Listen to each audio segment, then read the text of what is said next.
Mesmo quando eu vejo um filme que eu considero problemático ou até ruim, eu dificilmente acho que eu desperdicei, que eu joguei fora aquelas horas passadas no cinema.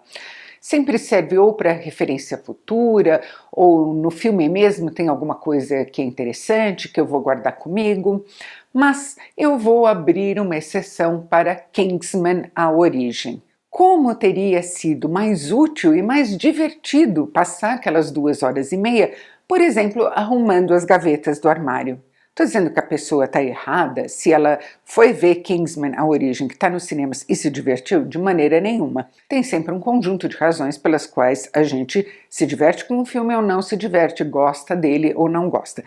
As minhas razões. Kingsman: A Origem é um filme tão sem propósito e tão sem finalidade, na minha opinião, que ele faz com que você saia do cinema gostando menos dos filmes que vieram antes dele. Eu adoro o primeiro Kingsman, eu acho divertidíssimo. Foi uma delícia assistir ele pela primeira vez sem saber o que ia vir pela frente e encontrar ali o Colin Firth maravilhoso, o Taron Egerton entrando em cena, o Mark Strong muito bem no papel dele de Merlin, tudo delicioso. Do absurdo de toda a história, do senso de humor dela, até as cenas de ação super originais e super bem feitas, foi tudo 100%. O segundo Kingsman, aquele em que o Elton John é raptado, já era menos divertido e em algumas partes era até bem chatinho. Mas dava para levar numa boa. Este terceiro Kingsman, porém, é assim, o filme tem 2 horas e 11 minutos.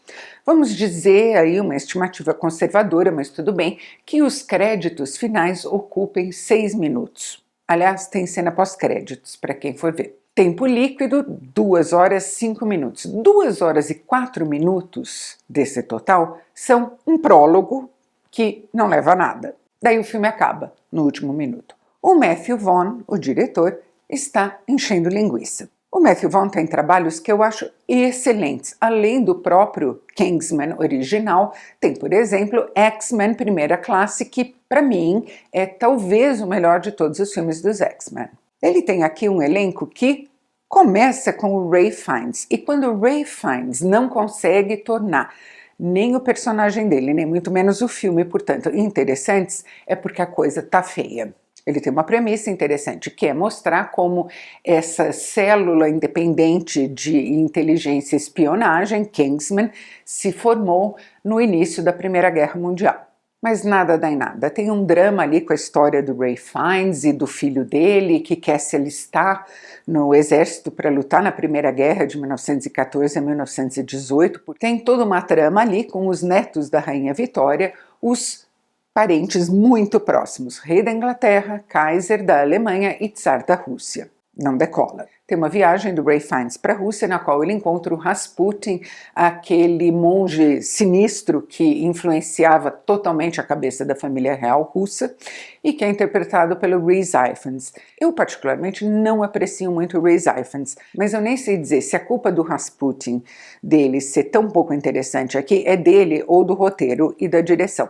Tendo a achar que a culpa é dos dois últimos, porque quando você tem muitos atores bons num filme e ninguém está rendendo, o elemento comum é a direção. A conspiração toda por trás da história, a conspiração que o Ralph Fiennes tem que desvendar e o inimigo que ele tem que neutralizar, mas são uma coisa tão sem graça. Tem aquelas cenas de ação exageradas e aquelas cenas de luta incríveis que costuma ter nos Kingsman, tem, mas elas parecem vir ali por praxe.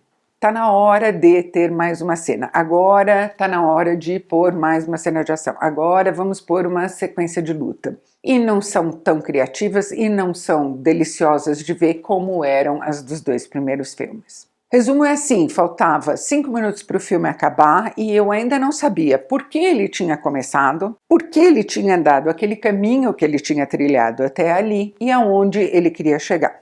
Se você gostou desse vídeo, não se esqueça de curtir. Inscreva-se no canal, clique no sininho e me siga também no Twitter e no meu blog. E a gente se vê no próximo vídeo.